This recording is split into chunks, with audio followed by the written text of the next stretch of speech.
Hello students, প্রতিদিনের মতো আজকে আমরা একটি গ্রুপ ডিসকাশন নিয়ে চলে এসেছি। আজকের গ্রুপ ডিসকাশনের বিষয় হলো প্র্যাকটিস সেট। তোমরা এর আগেও আমাদের এই চ্যানেলেতে প্র্যাকটিস সেট করেছো, ঠিক সেরকমই একই আঙ্গিকে কিন্তু প্রশ্নগুলো একটু আলাদা ধরনের রেখে কিন্তু আজকের ক্লাসটি শুরু করছি। প্রথম প্রশ্ন, শহীদ ই আজম নামে কে পরিচিত ছিলেন? শহীদ ই আজম নামে কে পরিচিত ছিলেন? অপশন বলছে ভগৎ সিং, নাকি মদন মোহন মালব্য, নাকি চিত্তরঞ্জন দাস, নাকি লালা লাজপত রায়। তাহলে শহীদ ই আজম নামে কে পরিচিত ছিলেন? অপশন ভগৎ সিং, নাকি মদন মোহন মালব্য, নাকি চিত্তরঞ্জন দাস, নাকি লালা লাজপত রায়। কেউ বলতে পারবি? হ্যাঁ, ভগৎ সিং ছিলেন কি শহীদ ই আজম, তাই তো, উপাধি নিয়েছিলেন। মদন মোহন মালব্যকে কি বলা হয়?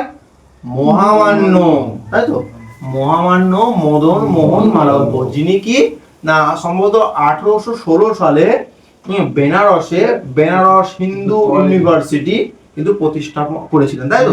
সরি, 1916 সালে, 1816।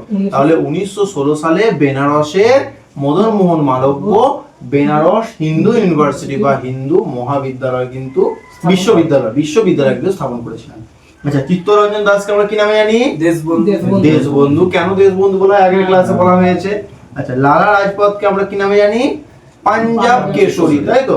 আচ্ছা, লালা লাজপত রায় যখন ভারতে সাইমন কমিশন আসে তখন কি না ভারতীয়রা সেটা কিন্তু তীব্রভাবে বিরোধিতা করেছিল। কেন না সাইমন কমিশন প্রধানত গঠিত হয়েছিল ইংল্যান্ডে, তো সম্ভবত 1827 সালে গঠিত হয়েছিল। কেন না ভারতের সংবিধান সংস্কারের দাবিতে, কিন্তু ভারতের সংবিধান সংস্কার করবে কিন্তু কোনো ভারতীয়কেই সেখানে সদস্য হিসাবে গ্রহণ করা হয়নি। এর জন্য ভারতীয়রা তীব্র প্রতিবাদ জানায় এবং 1828 সালে যখন 1800 না 1927 কিন্তু গঠন করা হয়েছিল এবং 1928 সালে যখন ভারতে আসে তখন কিন্তু তীব্রভাবে প্রতিবাদ জানায় ভারতীয় নাগরিকেরা এবং সেখানে লিডার ছিলেন কে? লালা লাজপত রায় এবং সান্ডার্স সেই সময় ছিলেন। এবং কি না ওই যে হরতাল বা ওই যে আন্দোলন সেখানে কিন্তু পদপিষ্ট হয়ে কিন্তু লালা লাজপত রায় মারা যায়। চলো, শহীদ আজম নামে কে পরিচিত ছিলেন? ভগৎ সিং। চলো, নেক্সট প্রশ্ন, সুন্দরলাল বহুগুণা ও গৌরা দেবী। সুন্দরলাল বহুগুণা ও গৌরা দেবী কোন পরিবেশবাদী আন্দোলনের সঙ্গে যুক্ত ছিলেন বা কোন আন্দোলনের সঙ্গে যুক্ত ছিলেন?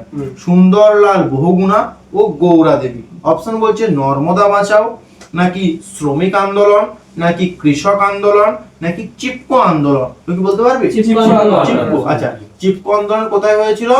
উত্তরাখণ্ডে হয়েছিল, তাই তো। আচ্ছা, চিপকো আন্দোলন কেন হয়েছিল? না বনাঞ্চল অর্থাৎ বনভূমির পরিমাণটা মানে নির্বিচারে গাছ কেটে দিয়ে বনভূমির পরিমাণটা কমে যাচ্ছিল, অর্থাৎ পরিবেশ ভারসাম্য রক্ষায় ব্যাহত হতো। এজন্য সেখানকার আদিবাসীরা কি করতো না গাছগুলোকে জড়িয়ে তারা কিন্তু প্রতিবাদ জানিয়েছিল, ঠিক আছে, যে গাছ তারা কাটতে দেবে না। আর এখান থেকে আসলে চিপকো কথার অর্থ কি? জড়িয়ে ধরা। কোথায় হয়েছিল? উত্তরাখণ্ডে হয়েছিল। কারা কারা নেতৃত্ব দিয়েছিল? সুন্দরলাল বহুগুণা এবং গৌরা দেবী, ঠিক আছে। আচ্ছা, নর্মদা বাঁচানো ঠিক একই ব্যাপার কি না নর্মদা নদীতে বিভিন্ন শ্রদ্ধা সরোবরে বাঁধ তৈরিকে কেন্দ্র করে কিন্তু হয়েছিল। আচ্ছা, এই নর্মদা বাঁচাও আন্দোলনটা কোন কোন স্টেটে দেখতে পাওয়া যায়? মাথায় রাখবি, নর্মদা নদী যে স্টেটের উপর দিয়ে প্রবাহিত হয় সেই স্টেটেতে এই নর্মদা বাঁচাও আন্দোলনটা হয়েছিল। কোন কোন স্টেট? গুজরাট, মধ্যপ্রদেশ আর মহারাষ্ট্র, ঠিক আছে। নর্মদা আন্দোলন মেধা পাটেকর, বাবা আমতে এরা কিন্তু নর্মদা বাঁচাও আন্দোলনের সাথে যুক্ত ছিল। তাহলে সুন্দরলাল বহুগুণা এবং গৌরা দেবী চিপকো আন্দোলনের সাথে কিন্তু যুক্ত ছিল, ঠিক আছে। আচ্ছা, নেক্সট প্রশ্ন, কে সত্যবিলোপ নীতি চালু করেন? সত্যবিলোপ নীতি কে চালু করেন? অপশন বলছে লর্ড ক্যানিং, নাকি ওয়ারেন হেস্টিংস, নাকি লর্ড ডালহৌসি, নাকি লর্ড রিপন। সত্যবিলোপ নীতি কে চালু করেন? আচ্ছা, এই সত্যবিলোপ নীতিটাকে বিভিন্ন পরীক্ষায় আমি দেখেছি যে যেগুলো হয়ে গেছে সেখানে সত্যবিলোপ নীতি না দিয়ে দিচ্ছে doctrine of lapse. Doctrine of lapse এই নীতিটা কে প্রবর্তন করেছিল? লর্ড ডালহৌসি। আচ্ছা, ব্রিটিশ ভারতে যখন ব্রিটিশরা একবারে আস্তে আস্তে মাথা চারা দিয়ে উঠছে তখন কি না ব্রিটিশরা নানা ধরনের কিন্তু আইন কানুন মেনেছিল, যেমন কি অধীনতামূলক মিত্রতা আমরা পড়েছি, আর এটা সত্যবিলোপ নীতি। আচ্ছা, অধীনতামূলক মিত্রতা নীতি কি না অধীনতামূলক মিত্রতা নীতি প্রবর্তন করেছিল লর্ড ওয়েলেসলি। এখানে কি বলা হয়েছিল যে ভারতীয় যে সশস্ত্র সেনাবাহিনী রয়েছে তাদের প্রয়োজন নেই, ইংরেজদের সাথে যদি বন্ধুত্ব স্থাপন করে ভারতীয়রা তাহলে ইংরেজদের বাহিনী যারা রয়েছে তারাই ভারতকে বাইরের দেশের আক্রমণ থেকে রক্ষা করবে। হলো, তাহলে কি অধীনতামূলক মিত্রতা নীতিতে বলা হয়েছিল যে ইংরেজ সেনাবাহিনী ভারতীয়দেরকে কি বাইরের বা বহিঃশত্রুর আক্রমণ থেকে রক্ষা করবে, এই জন্য অধীনতামূলক মিত্রতা নীতি তো চালু করেছিল কে? Lord Wellesley. আচ্ছা, কোন ভারতীয় দেশীয় রাজ্য প্রথম এই অধীনতামূলক মিত্রতা নীতিটা গ্রহণ করেছিল? মাথায় রাখবি, হায়দ্রাবাদের নিজাম। হলো, আচ্ছা, এই অধীনতামূলক মিত্রতা নীতি কত সালে চালু প্রবর্তন হয়েছিল? 1798 সালে অধীনতামূলক মিত্রতা নীতি কিন্তু চালু হয়।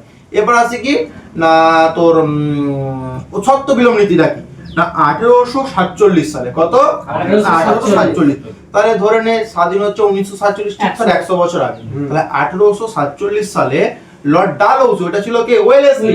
এটা লর্ড ডালহৌসি কি করছে? সত্যবিলোপ নীতিটা করছে। আচ্ছা, সত্যবিলোপ নীতিটা কি বিষয়টা না সত্যবিলোপ হচ্ছে ধর কোনো একটা রাজা আছে, ঠিক আছে, ওই রাজার যদি কোনো প্রকার পুত্র সন্তান না জন্মায়, পুত্র সন্তান যদি না জন্মায় তাহলে কিন্তু ওই সাম্রাজ্যটা সরাসরি চলে যাবে ব্রিটিশদের। তাহলে এই নয় যে রাজার পুত্র সন্তান জন্মায়নি বলে কোনো কিন্তু সে দত্তক পুত্রও কিন্তু নিতে পারবে না। রাজার যদি নিজের পুত্র সন্তান না জন্মায় তাহলে কিন্তু সেই সাম্রাজ্যটা সরাসরি যুক্ত হবে ব্রিটিশদের সাথে। বুঝতে পারলি? তাহলে এটাই হচ্ছে সত্যবিলোপ নীতি। তাহলে সত্যবিলোপ নীতি প্রথম কোন দেশীয় রাজ্য গ্রহণ করেছিল? সাতারা। হলো, তাহলে সাতারা যুক্ত হয়েছিল সত্যবিলোপ নীতির সাহায্যে তোর ইংরেজদের সাথে, আর অধীনতামূলক মিত্রতা নীতির সাহায্যে হায়দ্রাবাদের নিজাম কিন্তু ব্রিটিশ সাম্রাজ্যের অন্তর্ভুক্ত হয়েছিল। ঠিক আছে, তাহলে সত্যবিলোপ নীতিকে চালু করে লর্ড ডালহৌসি। এবং লর্ড ডালহৌসি কি বলে? ভারতের রেলপথের জনক বলা হয় না? আচ্ছা, নেক্সট প্রশ্ন, কানেরি গুহা কোথায় অবস্থিত? কানেরি গুহা আমরা আগের একটি ক্লাসে গুহার বাঘ গুহা পেয়েছিলাম, কোথায়? মধ্যপ্রদেশে। সেরকম কানহেরি গুহা কোথায় রয়েছে? অপশন বলছে মুম্বাই, নাকি দিল্লি, নাকি পাটনা, নাকি হায়দ্রাবাদ। মুম্বাই, দিল্লি, পাটনা, নাকি হায়দ্রাবাদ, কোথায় কানহেরি গুহা রয়েছে? হ্যাঁ, মুম্বাই। মুম্বাইতে যে সঞ্জয় গান্ধী জাতীয় উদ্যান রয়েছে, মুম্বাই যে সঞ্জয় গান্ধী জাতীয় উদ্যান রয়েছে তার ভেতরে কিন্তু রয়েছে এই কানহেরি গুহাটা। কানহেরি গুহাটা কোন ধর্মের সাথে যুক্ত? মাথায় রাখবি, বৌদ্ধ ধর্মের সাথে কিন্তু যুক্ত। এছাড়া তোর মধ্যপ্রদেশ, মহারাষ্ট্রে কি কি গুহাগুলো রয়েছে? অজন্তা, ইলোরা, এলিফ্যান্টা আর কারলা। তাহলে মহারাষ্ট্র থেকে কোন কোন গুহাগুলোকে আমরা পাচ্ছি? আর এদিকে আছে, এদিকে আছে কানহেরি। হলো, তাহলে কানহেরি গুহা কোথায় অবস্থিত? মুম্বাইয়ে, অর্থাৎ মহারাষ্ট্র রাজ্যে। নেক্সট প্রশ্ন, ভারতীয় সংবিধানের 8ম তফসিলে ভারতের কতগুলি সরকারি ভাষা রয়েছে? আচ্ছা, ভারতের সংবিধান বর্তমানে 448টি ধারা, অসংখ্য উপধারা এবং কি 12টি তফসিল আছে। তার মধ্যে এই 8ম তফসিলে কিন্তু ভারতের ভাষা সংক্রান্ত নিয়ে কিন্তু আলোচনা হয়েছে। প্রথম অবস্থায় ভাষা ছিল 14টা, কিন্তু আস্তে আস্তে আস্তে আস্তে মানে সংশোধন করে করে করে ভারতের সরকারি ভাষার সংখ্যা দাঁড়িয়েছে 22টি। হলো, তাহলে এখানে প্রশ্ন আসতে পারে যে ভারতীয় সংবিধানে 8ম তফসিলে কি নিয়ে বর্ণনা করা হয়েছে? বর্তমানে 8ম তফসিলে কতগুলি সরকারি ভাষা স্বীকৃতি পেয়েছে? 22টি। আগে ছিল 14টা। যেমন তো ধর সম্ভবত সাথে তো রয়েছে যে লিস্ট গুলো, তাই তো, স্টেট লিস্ট, ইউনিয়ন লিস্ট আর কনকারেন্ট লিস্ট, এরকম তফসিলগুলোতে এক একটা তফসিলে এক একটা বিষয় কিন্তু আলোচনা করা হয়েছে। ঠিক আছে, আচ্ছা 22টা ভাষা কি এগুলো এখানে বলছি না, যখন আমরা সংবিধানের ক্লাস করব তখন 22টা ভাষা, প্রথম 14টা কোনটা ছিল, তারপর আস্তে আস্তে যে ডোগরি আর ভাষাগুলো আছে সেগুলো নিয়ে সব আলোচনা করব। ঠিক আছে, তাহলে ভারতীয় সংবিধানের 8ম তফসিলে কতগুলি সরকারি ভাষা রয়েছে বর্তমানে? 22টি। নেক্সট প্রশ্ন, ভারতের একমাত্র সক্রিয় আগ্নেয়গিরি, মানে এখনো কিন্তু অগ্নুৎপাত হয়, তাহলে কি অপশন বলছে রাঙ্গাট আইল্যান্ড, ভারতের কিন্তু মাথায় রাখবে, হ্যাঁ, রাঙ্গাট আইল্যান্ড, নাকি ব্যারেন আইল্যান্ড, নাকি লং আইল্যান্ড, নাকি নীল আইল্যান্ড? ব্যারেন। ব্যারেন, তাই তো? কোথায় আছে? আন্দামানে আছে, তাই আন্দামান নিকোবর দ্বীপপুঞ্জ ওখানে রয়েছে। ব্যারেন হচ্ছে ভারতের একমাত্র সক্রিয় আগ্নেয়গিরি। হলো? আচ্ছা, নেক্সট প্রশ্ন, আরাবল্লী পাহাড়ের সর্বোচ্চ শৃঙ্গের নাম কি? আরাবল্লী পাহাড়ের সর্বোচ্চ শৃঙ্গের নাম কি? অপশন বলছে ওম পর্বত, নাকি নকরেক, নাকি গুরু শিখর, নাকি দেদাবতা? গুরু শিখর। আরাবল্লী পর্বতটা কি ভারতের একটি প্রাচীনতম পর্বত, ঠিক আছে? হ্যাঁ, ভঙ্গিল পর্বত, গুড। প্রাচীনতম ভঙ্গিল পর্বতের উদাহরণ বললে ভারতে যদি বলে আরাবল্লী, আর নবীনতম ভঙ্গিল পর্বত বললে হয়ে যাবে হিমালয়। কিন্তু এই যে ভঙ্গিল পর্বত আরাবল্লীটা প্রাচীনতম, বিভিন্ন প্রাকৃতিক বা বহির্জাত শক্তির দ্বারা কিন্তু ক্ষয়প্রাপ্ত হতে হতে কিন্তু এটা বর্তমানে ক্ষয়জাত মানে পর্বতে পরিণত হয়েছে, ঠিক আছে? তাহলে কিন্তু আরাবল্লী পর্বত একাধারে যেমন প্রাচীন ভঙ্গিল পর্বত, অন্য ধারে কি একটি ক্ষয়জাত পর্বতের উদাহরণ। হলো? তার সর্বোচ্চ শৃঙ্গ কি? গুরু শিখর। আচ্ছা, নকরেক, নকরেকটা কি? কোন পাহাড়ের সর্বোচ্চ শৃঙ্গ? গারো পাহাড়ের সর্বোচ্চ শৃঙ্গ। আচ্ছা, গারো, খাসি, জয়ন্তিয়া কোন স্টেটে আছে? মেঘালয় স্টেট রয়েছে। মেঘালয়ে সবচেয়ে বৃষ্টিপ্রবণ জায়গা রয়েছে মৌসিনরাম, ঠিক আছে? আচ্ছা, দেদাবতা কি? নীলগিরি। নীলগিরি পাহাড়ের সর্বোচ্চ শৃঙ্গের নাম হচ্ছে দেদাবতা বা দোদাবতা। আচ্ছা, নীলগিরিটা কি ভারতের প্রথম বায়োস্ফিয়ার রিজার্ভ ছিল 1986-তে। আমরা বায়োস্ফিয়ার রিজার্ভ সংক্রান্ত আগে আলোচনা করে নিয়েছি, তাই তো? তাহলে আরাবল্লী পাহাড়ের সর্বোচ্চ শৃঙ্গের নাম গুরু শিখর। নেক্সট প্রশ্ন, পশ্চিমবঙ্গের বৃহত্তম কয়লা খনি কোনটি? পশ্চিমবঙ্গের, প্রশ্ন ভালো করে পড়তে হবে, পশ্চিমবঙ্গের বৃহত্তম কয়লা খনি কোনটি? অপশন হচ্ছে দেউচা পাচামি, দেউচা পাচামি, নাকি রানীগঞ্জ, নাকি বাঁকুড়া, নাকি বীরভূম? তাহলে পশ্চিমবঙ্গের বৃহত্তম কয়লা খনি কোনটি? দেউচা পাচামি, যেটা কোন জেলায় রয়েছে? পশ্চিমবঙ্গের বীরভূম জেলাতে রয়েছে। আচ্ছা, রানীগঞ্জটা তাহলে কি বলবো? যদি প্রাচীনতম বলবো 1774 সালে কিন্তু রানীগঞ্জে প্রথম কয়লা উত্তোলন হয়। তাহলে যদি বলা হয় ভারতের সর্বপ্রথম কোন কয়লা খনি থেকে কয়লা উত্তোলন হয়েছিল? রানীগঞ্জ। কততে? পুরো একবার ভারত বেসিসে সর্বপ্রথম কয়লা খনি উত্তোলন করেছে ভারতের মধ্যে প্রথম রানীগঞ্জ 1774 সালে। যদি বলে প্রাচীনতম রানীগঞ্জ কোন জেলায় রয়েছে? পশ্চিম বর্ধমান। পশ্চিম বর্ধমান, গুড, পশ্চিম বর্ধমানে রয়েছে। আচ্ছা, ডব্লিউপি প্রিভিয়াস ইয়ারে এরকম একটা প্রশ্ন এসেছিল যে দুর্গাপুরটা এরকম একটা ছিল, পশ্চিম বর্ধমানে ছিল এবং আসানসোল ছিল, কিন্তু প্রশ্ন ছিল জেলা বলে কিন্তু আনসার হবে কিন্তু পশ্চিম বর্ধমান, কিন্তু অ্যাকচুয়ালি আনসার ছিল তোর আসানসোল হওয়ার কথা ছিল, কিন্তু জেলা বলে দিয়েছে বলে কিন্তু পশ্চিম বর্ধমান। সম্ভবত কেপি প্রিলিমসে এসেছিল, ঠিক আছে? তাহলে আমাদের প্রশ্ন ভালো করে পড়তে হবে, জেলা বলছে না অন্য কিছু বলছে। তাহলে দেউচা পাচামি কোথায়, কোন জেলায় রয়েছে? পশ্চিমবঙ্গের বীরভূম।